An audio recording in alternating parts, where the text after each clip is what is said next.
Praise the lord. మన ప్రభును మన రక్షకుడైన యేసుక్రీస్తు వారి శ్రేష్టమైన నామంలో మీ అందరికీ మా హృదయపూర్వక వందనములు.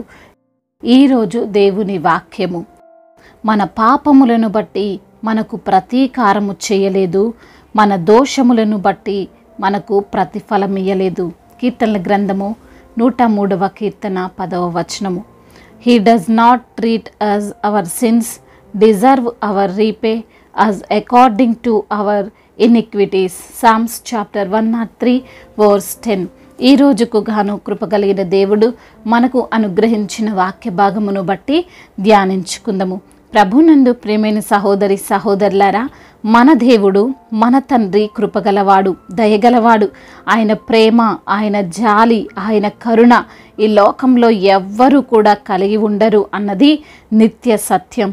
జీవాధిపతి అయినటువంటి దేవుడు, ఈ లోకం పైన అధికారము కలిగి ఉన్న యేసయ్య, ఏదైనా చేయగలిగే శక్తి ఉన్నవాడు.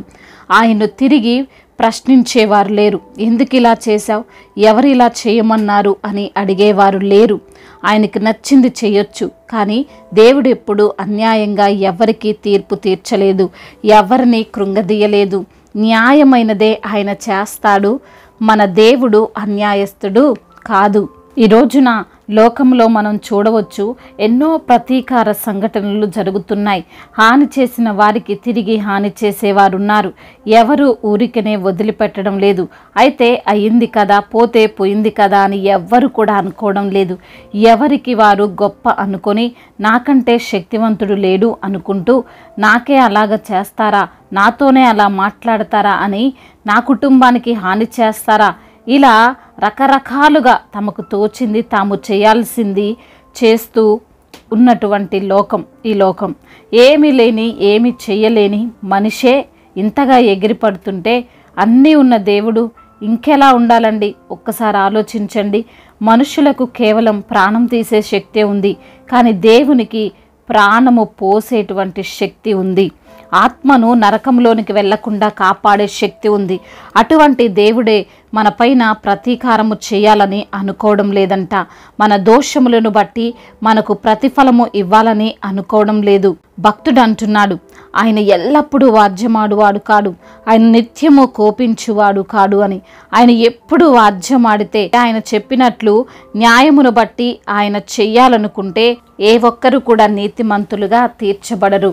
నీతిమంతుడు లేడు, ఒక్కడునూ లేడు అని లేఖనములు సెలవిస్తున్నాయి కదా.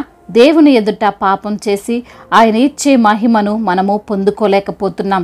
ఈరోజు వాక్య భాగమును చూస్తే దేవుడు ప్రేమ మనకు కనబడుతుంది. ఇజ్రాయేలీలు ఐగుప్తు నుండి బయటికి వచ్చాక కానానుకు వారు ప్రవేశింపక ముందు దేవుడు వారికి ఒక నిబంధన ఇచ్చాడు. అలానే జీవించాలి అన్నాడు. అలా అయితేనే మీరు కానానుకు వెళ్ళగలరు అన్నాడు. అందరూ సరే అని అన్నారు. తీరా వెళ్ళిన తర్వాత దేవుడు చెప్పినట్లు కాదు, వారికి నచ్చినట్లు జీవించడం ప్రారంభించారు. ఆయనకు ఆయాసకరంగా ఉన్నారు. ఏవైతే దేవుడు చేయొద్దు అన్నారో అవే కావాలని చేసి మరీ చూయించారు. అయితే వారు చేసిన దాని ప్రకారము న్యాయపరంగా అయితే వారు శిక్షించబడాలి, కానీ దేవుడు వారిని శిక్షించలేదు. పాపములను బట్టి ఆయన ప్రతీకారము చేయలేదు. దోషములను బట్టి వారికి ప్రతిఫలం ఇవ్వలేదు. ఎందుకంటే ఆయన కృప మనపై ఆకాశమంత ఉన్నతంగా ఉన్నది అని భక్తుడు చెబుతున్నాడు. మనం అర్థమయ్యేలా మాట్లాడుకోవాలంటే, జాబ్కి అగ్రిమెంట్ తీసుకుంటారు. 2 సంవత్సరాలు జాబ్ తప్పక చేయాలి, లేకపోతే మధ్యలో మానేస్తే తిరిగి వారు నిర్ణయించినటువంటి ధనం కట్టాలి, కట్టకపోతే శిక్ష పడే అవకాశం ఉంటుంది. అయితే అటువంటి అగ్రిమెంట్ బ్రేక్ చేసినా ఆ కంపెనీ ఎటువంటి చర్య తీసుకోకపోతే ఎలా ఆ కంపెనీ గురించి మాట్లాడతాం? మంచి కంపెనీ, మంచి బాస్ అంటుంటాం కదా. కానీ మన దేవుడు అంతకంటే అద్భుతమైన దేవుడు. కృపా వాత్సల్యత కలిగిన వాడు, కరుణ కటాక్షము మన పైన చూపగలిగినటువంటి దేవుడు. తండ్రి తన కుమారుల ఎడల జాలిపడినట్లు యెహోవా తన యందు భయభక్తులు గల వారి ఎడల జాలిపడును అని లేఖనములు సెలవిస్తున్నాయి. దేవుడు మనకు మధ్య రిలేషన్ అనేది తండ్రి బిడ్డల రిలేషన్. దేవుడు భక్తుడు అని కాదు, కంపెనీ జాబర్ అని కాదు. ఆయన మనల్ని కన్న బిడ్డల్లా చూసుకుంటున్నాడు.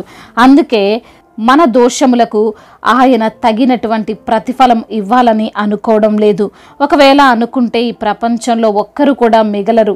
అందరం కూడా ఏదో ఒక సమయంలో ఆయనకు వ్యతిరేకంగా జీవించిన వారమే.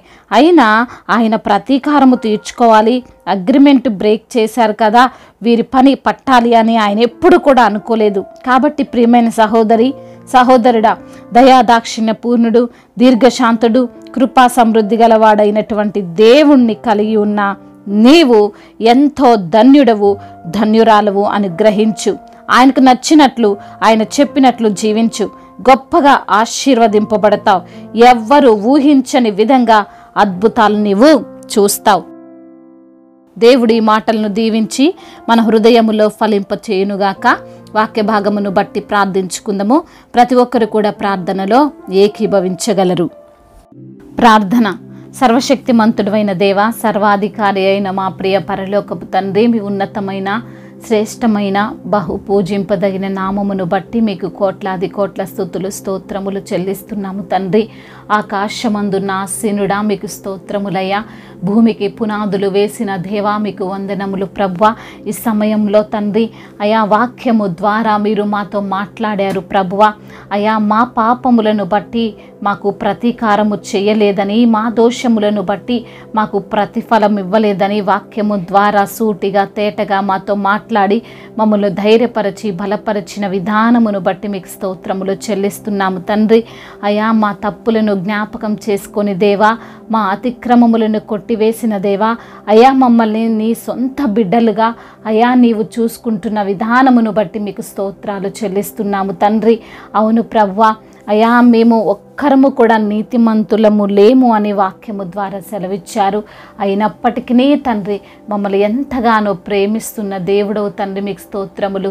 ఈ రోజున ఎందరైతే బిడ్డలు ఏ ఏ సమస్యలతో, ఇరుకులతో, ఇబ్బందులతో, వేదనతో, బాధతో కృంగిపోతున్నారో, నలిగిపోతున్నారో ప్రతి బిడ్డకు యేసు నామములో విడుదల దయచేయండి. మీరే ప్రతి బిడ్డకు స్వస్థతను అనుగ్రహించండి. అనారోగ్యముతో బాధపడుతూ మంచాన పడి ఉన్నటువంటి బిడ్డలను మీరు జ్ఞాపకం చేసుకోండి. వారిని మీరే శీఘ్రముగా వారికి స్వస్థతను అనుగ్రహించమని బ్రతిమిలాడుకుంటున్నాం. ఏ వ్యాధితో, ఏ బాధతో అయితే బిడ్డలు ఉన్నారో తండ్రి మీరే విడుదల దయచేయండి. ఆర్థిక సమస్యలను కొట్టివేయండి. రుణ భారాల నుండి విడుదల దయచేయండి. అదేవిధంగా నా ప్రభువా, ఎందరైతే బిడ్డలు ఈ రోజున తండ్రి కుటుంబంలో క్షేమము లేక, సంతోషము లేక అయా మరి తండ్రి ఎటువంటి నిందలనైతే వారు అనుభవిస్తున్నారో ఆ నిందలకు ప్రతిగా రెట్టింపు ఘనతను దయచేయండి. కుటుంబములో శాంతిని, సమాధానాన్ని, సఖ్యతను దయచేయండి. ముఖ్యంగా భార్యాభర్తల మధ్య విభేదాలను తొలగించండి. ఒకరినొకరు అర్థం చేసుకొని జీవించేటువంటి భాగ్యమును దయచేయమని బ్రతిమిలాడుకుంటున్నాం. చిన్న బిడ్డలందరికీ మీరు తోడై ఉండండి. యవన బిడ్డలందరినీ మీరు కాచి కాపాడండి.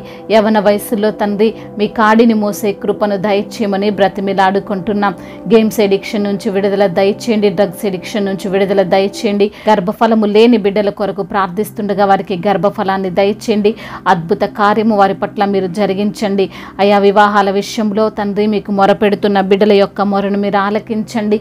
వారికి తండ్రి వివాహము జరుగునట్లుగా, అయా మీ చిత్తములో వారి వివాహము జరుగునట్లుగా సహాయము దయచేయండి.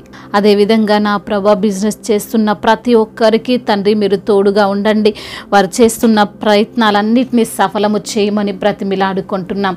అదేవిధంగా నా తండ్రి అయా చేతి పని చేసుకుంటున్న బిడ్డలందరికీ మీరు తోడుగా ఉండండి. రైతులను మీరు దీవించి ఆశీర్వదించండి. వారు పడే కష్టానికి తగినటువంటి ప్రతిఫలాన్ని వారికి మీరు అనుగ్రహించమని బ్రతిమిలాడుకుంటున్నాం.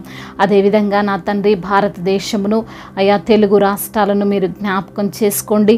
అయా మీ మెండైన కాపుదల మా భారతదేశం పైనను, తెలుగు రాష్ట్రాల పైనను ఉండులాగున సహాయము దయచేయండి.